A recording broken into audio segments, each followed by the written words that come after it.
Boa noite, bem-vindo à nossa casa, bem-vindo ao Jardim do Éden. Prazer muito grande os momentos nos passar juntos. Para mim é gratificante e é uma bênção, espero que para você seja também.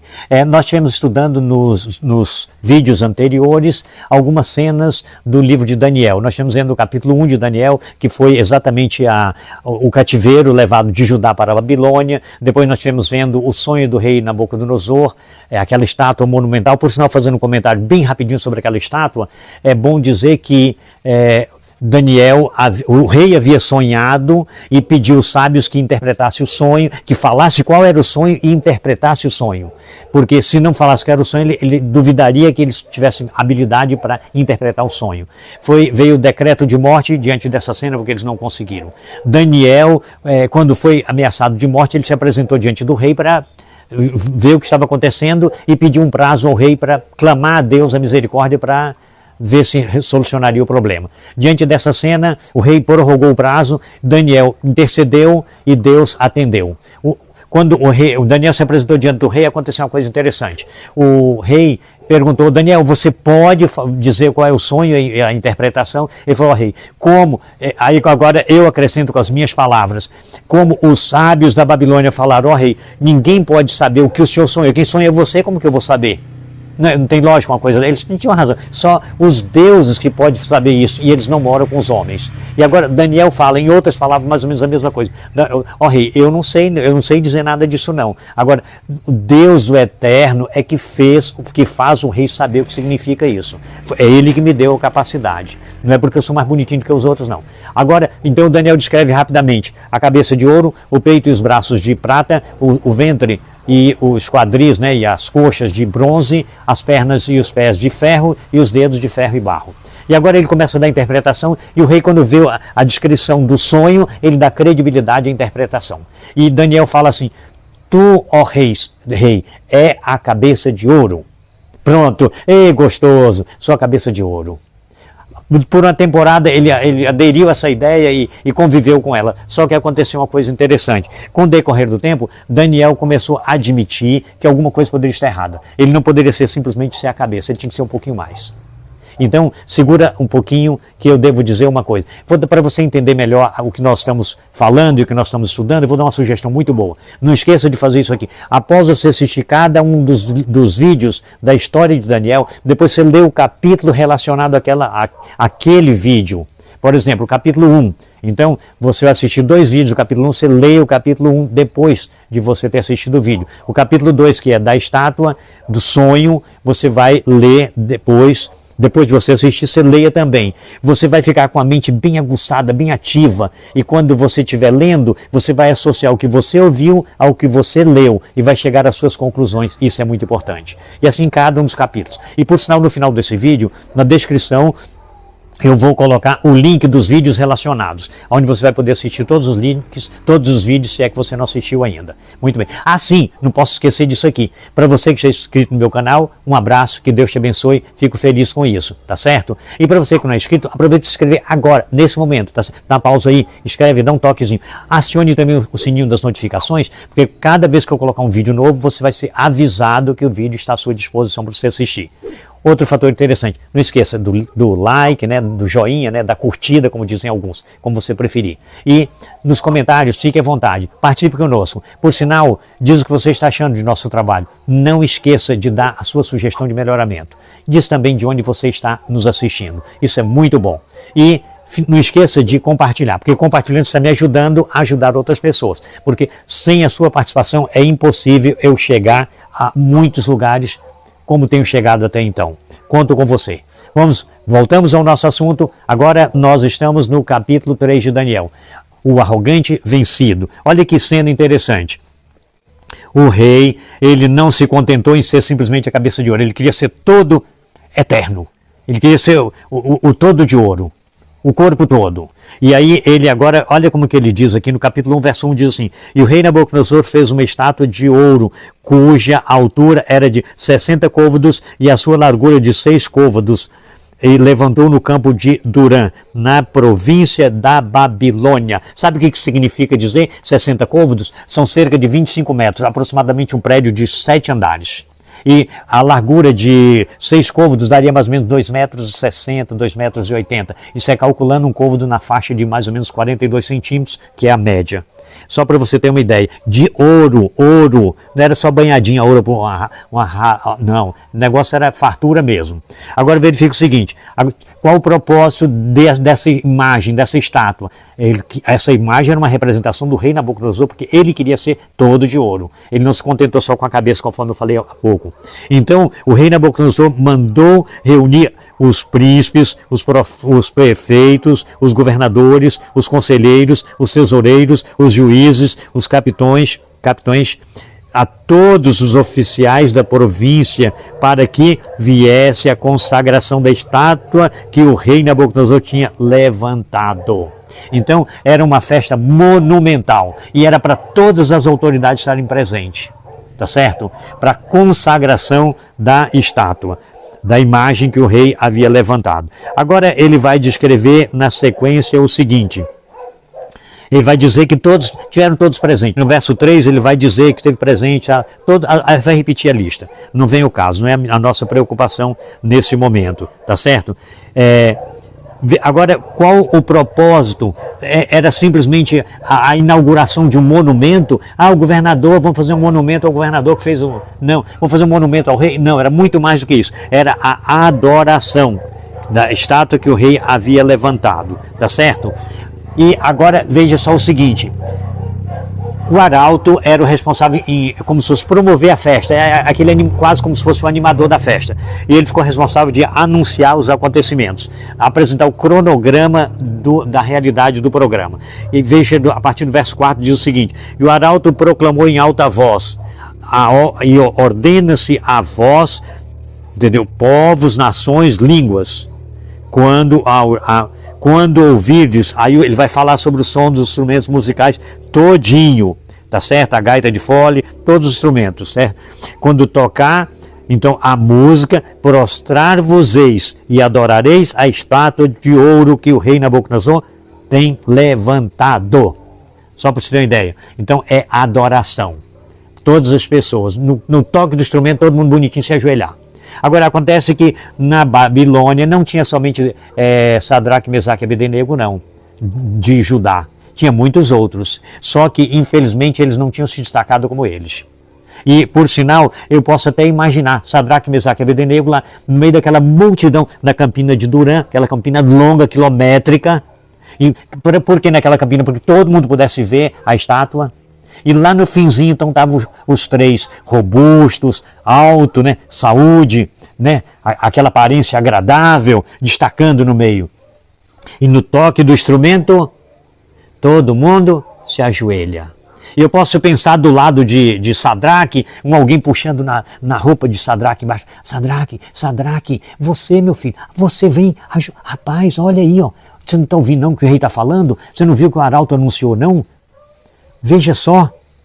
Aí, não. O que é, rapaz? Não, você não vai ajoelhar, não. Não ajoelha, não. Fica só abaixadinho como nós. Eu não estou ajoelhado, não. Deus sabe. É só, né?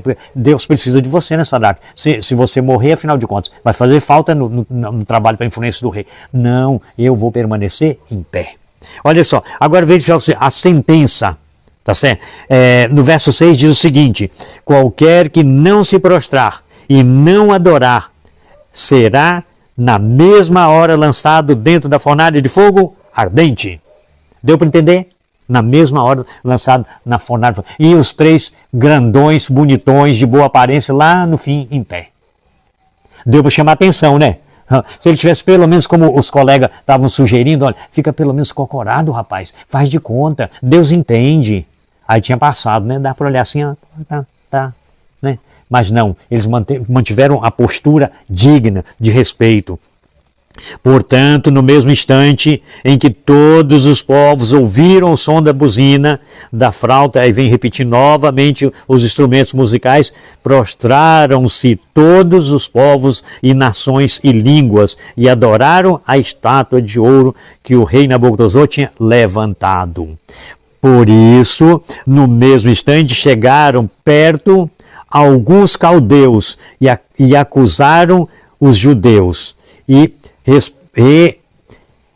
E responderam, dizendo o rei Nabucodonosor: ó rei, vive para sempre. Tu, ó rei, fizeste um decreto pelo qual todos os homens que ouvissem o som da buzina, dos instrumentos, repete de novo, de fole, e os instrumentos musicais, se prostrassem e adorassem a estátua de ouro. E qualquer que não adorasse, seriam lançados dentro da fornalha de fogo ardente. Ah, ó rei, uns homens judeus, os quais constituíste, ó rei, você é o que constituiu, tá certo? No negócio da província da Babilônia, a saber, Sadraque, Mesaque e Abednego, ó lá, eles lá no fundo, tá vendo, ó? Estes homens, ó rei, não fizeram caso de ti, dos teus deuses, e não servem nem adoram a estátua de ouro que levantaste. Ó, papapá, não faltou quem entregasse. Talvez querendo ganhar um favorzinho do rei, né? Eu vou mostrar, né? O rei tão importante, agora eu mostro eles lá que estão fazendo desfeita do rei, que assim o rei vai dar uma promoçãozinha pra gente. Vamos ver o que vai acontecer. Então Nabucodonosor, com ira e furor, mandou trazer Sadraque, Mesaque e Abednego, e trouxeram os homens à presença do rei. Quando chegaram, o rei conhecia esses três. Eles eram pessoas influentes, eles estavam na administração da província da Babilônia. Então eram pessoas que relacionavam com o rei conhecia, não era qualquer um, porque se fosse qualquer um, ele disse, na mesma hora seria lançado na fornalha de fogo ardente. No entanto, por não ser qualquer um, seriam pessoas de confiança, pessoas de bom relacionamento, de boa índole. Então o rei fez uma proposta interessante. No verso 14 diz o seguinte: e falou Nabucodonosor e lhes disse: é de propósito, Sadraque, Mesaque e Abednego, que vós não servis aos meus deuses, nem adorais a estátua de ouro que levantei? Foi a propósito que vocês fizeram isso? Ou porventura vocês não entenderam quando o arauto anunciou? Olha que interessante, porque se não fossem pessoas de boa índole, ele mandava jogar logo no fogo. Mas como eram pessoas de um bom procedimento, ele, como se fosse, vou dar um discreto, uma segunda chance, vou dar uma oportunidade, eu gosto de vocês. Então, está entendendo como que é? Eu sou autoridade. Isso era uma influência muito grande, porque se todo mundo obedecesse o rei estava mantendo a sua postura, o seu ego. Se dentre eles alguém não obedecesse e jogasse na fornalha conforme ele havia anunciado, essa pessoa ia servir de exemplo ao ser queimado lá dentro. Para o rei continuar mantendo a sua postura. Só que agora acontece uma cena diferente.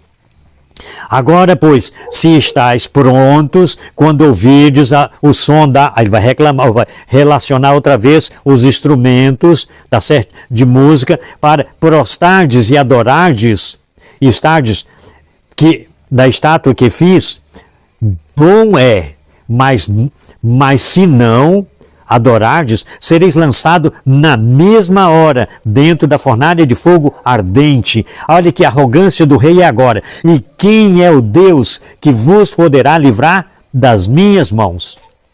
Está notando que arrogância, que atrevimento? Quem é que vai tirar vocês das minhas mãos? Eu quero ver. Vocês entenderam direitinho? Eu vou dar uma chance. Só que antes que qualquer coisa acontecesse, respondeu Sadraque, Mesaque e Abednego. E disseram-lhe: ó rei Nabucodonosor, não necessitamos de responder a este negócio. Eis que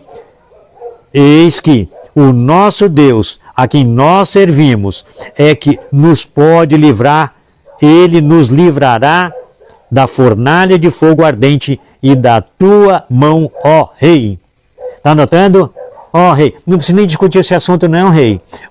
O Deus a quem servimos, ele pode nos livrar, mas temos que saber uma coisa, que se ele não nos livrar, nós também não vamos abrir mão, não vamos adorar. Isso, em outras palavras, sabe o que eles estão dizendo? Senhor, o rei, nós servimos a Deus de uma forma incondicional, porque tem pessoas que querem servir a Deus, mas em condição. Ah, se eu arranjar um trabalho que me libera ao sábado, então eu vou me batizar, vou servir ao Senhor. Ah, se eu arranjar uma esposa que vive a mesma fé, eu vou servir ao Senhor. Ah, se eu arranjar um emprego que me libera... Se na faculdade for liberada as aulas de sexta-feira. Então, a pessoa fica botando condição para servir a Deus. Se Deus fizer isso para mim, eu faço. Não, Deus não precisa de você, não é você que precisa de Deus. Ananias, Misael e Azarias, ou seja, Sadraque, Mesaque e Abednego, eles tomaram uma decisão incondicional. Eles falaram, olha, se Deus quiser, Ele pode nos livrar, mas se Ele não quiser, mesmo assim, nós não vamos abrir mão, nós não vamos desobedecer. E você, meu querido, que está me ouvindo, deve fazer a mesma coisa, deve tomar uma decisão incondicional. Deve servir a Deus independente de qualquer coisa. Se Deus livrar do fogo, tudo bem. Se não livrar, não tem problema. Continua obedecendo do mesmo jeito. Esse é o fator importante. Agora, olha o que aconteceu no verso 18.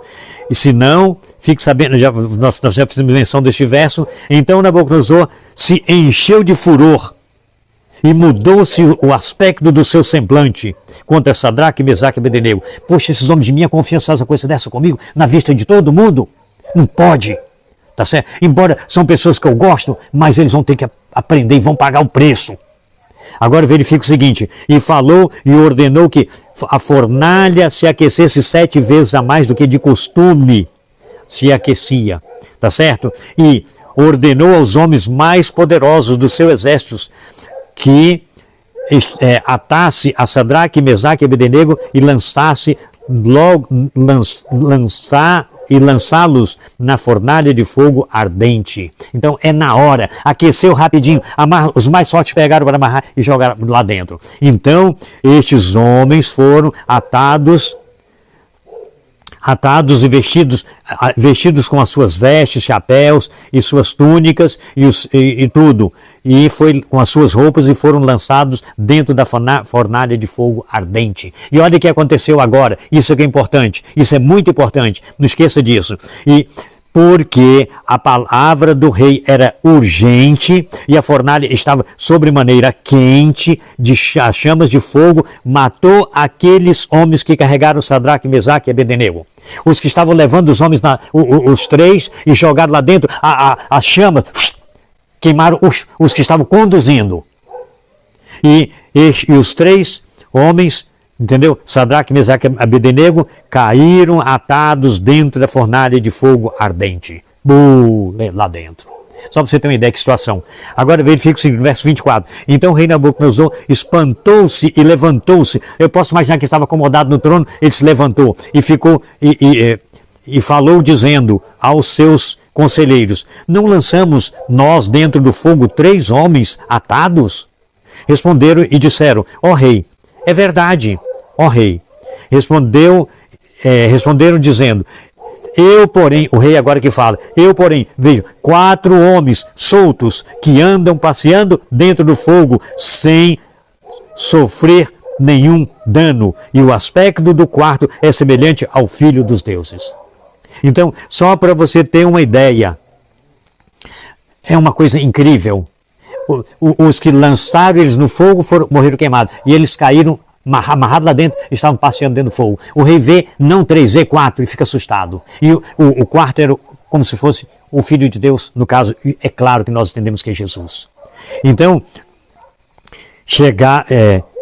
chegando-se Nabucodonosor à porta da fornalha de fogo ardente, falou, dizendo: Sadraque, Mesaque e Abednego, servos do Deus Altíssimo, sai e vinde. Então Sadraque, Mesaque e Abednego saíram do meio do fogo. Verifique o seguinte, agora você veja como que a cena muda imediatamente. É incrível, é uma coisa fantástica, é de encantar a gente pensar nessa cena. A festa estava acontecendo. O propósito era engrandecer o rei. Só que a coisa mudou. Esqueceram. Você quer ver o que aconteceu agora? Eles saíram para fora do meio do fogo e reuniram-se os príncipes, os capitães, os governadores, os conselheiros do rei.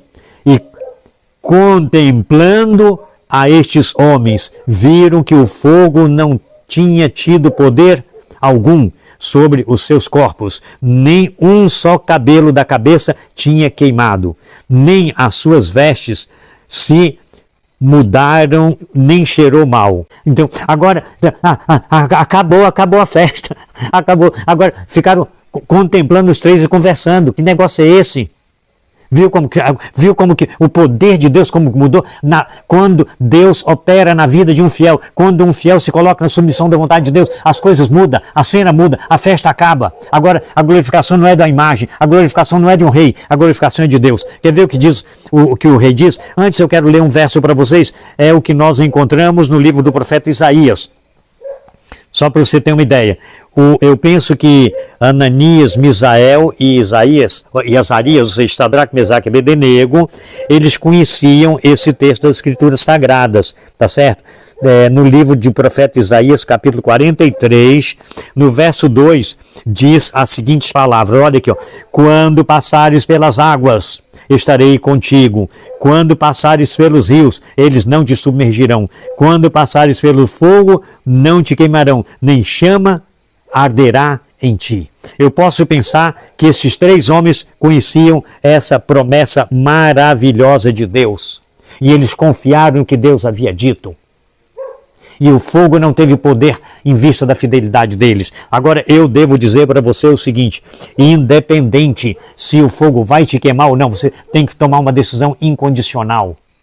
Você tem que tomar uma decisão de servir ao Senhor em qualquer situação. Isso é importante. É o que nós temos que levar a sério. Se Deus lhe poupar do fogo, que ele seja louvado e engrandecido. Mas se ele não te poupar, ele vai te ajudar a resistir o sofrimento na esperança da recompensa. E o nome dele vai ser glorificado da mesma forma. Agora, aqui eu tenho o verso então que eu gostaria de deixar com você, quando nós já estamos fechando esse tema que é tão precioso para os dias em que estamos vivendo. Verifique, diante desse quadro todinho, nós vemos o que aconteceu nessa cena tão preciosa. Verso 28. Olha que bonito, que encantador, que maravilha. Isso é que é importante, isso é que me encanta, isso que me deixa motivado. Falou Nabucodonosor dizendo, bendito seja o Deus de Sadraque, Mesaque e Abednego, que enviou o seu anjo e livrou os seus servos que confiaram nele, pois violaram a palavra do rei, preferindo entregar-se os seus corpos para que não servisse a nenhum, não servisse e nem adorasse algum outro, senão ao seu Deus. Não é bonito isso? Agora, o rei proclama a fidelidade deles. Não é bonito? É assim, Deus quer fazer isso na sua vida também.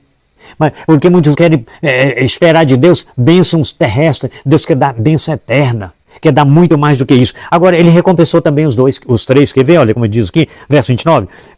Por isso, por mim, pois é feito um decreto. Agora o rei, olha, fez um decreto pelo qual todo povo e nação e língua que disser blasfema contra o Deus de Sadraque, Mesaque e Abednego seja despedaçado e as suas casas seja feito em monturo, porquanto não há outro Deus que possa livrar como este. Não é bonito isso? Louvado seja o Senhor. Então, o rei fez prosperar Sadraque, Mesaque e Abednego na província da Babilônia. Foi fiel a Deus, recebeu a recompensa de Deus. Não é bom assim? Diante dessa cena eu devo dizer uma coisa para você. É muito importante você considerar. Deus quer fazer o melhor por você. Você simplesmente deve se colocar nas mãos dele e ser fiel. Pense em uma coisa importante. Não esqueça dessa cena. Isso é precioso para você. Essa aparente história relatada no capítulo 3 do livro de Daniel, tá certo? Dessa estátua, dessa imagem, a história se repete. Ela tem uma relação com um acontecimento futuro. Ela é uma miniatura do futuro que vai acontecer. Ela é uma discreta profecia que se realiza no futuro. E nós vamos falar em um próximo vídeo sobre esse assunto, relacionando as duas situações. E você não pode perder. Eu espero que você tenha entendido o que Deus quer fazer na sua vida. Você simplesmente tem que se colocar nas mãos de Deus. Eu quero viver nas mãos de Deus no dia a dia. Eu quero, pela misericórdia dele, estar sobre os seus cuidados. E que o Senhor te abençoe e te guarde. Que o Senhor faça resplandecer o seu rosto sobre ti e tenha misericórdia de ti. Que o Senhor sobre ti levante o seu rosto e te dê a paz. E até a próxima semana com mais um vídeo.